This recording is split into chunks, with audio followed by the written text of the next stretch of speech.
Ex-deputado Marito Mota Cotois também indicação ataque cardíaco.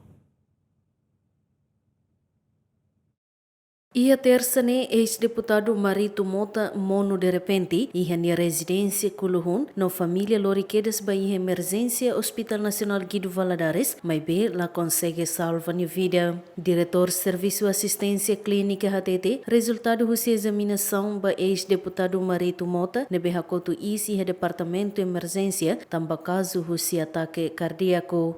Tua informação nebe recolha sua família, kata poin dari resan, ni começa a sentir kata ko sintomas estómago moras, nebe makiha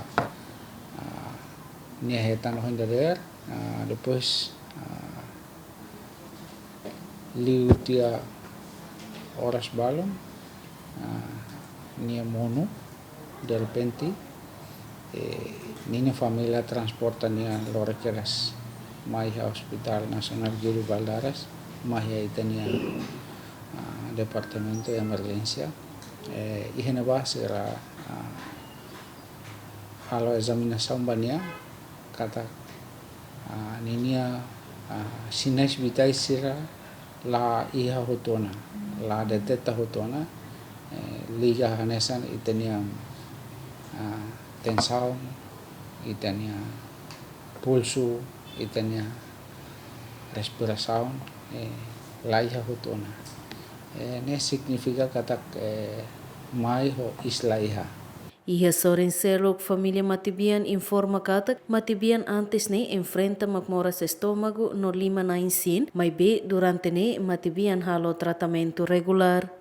Ami durante paine moras ami atatene linema paine asa murat ne red.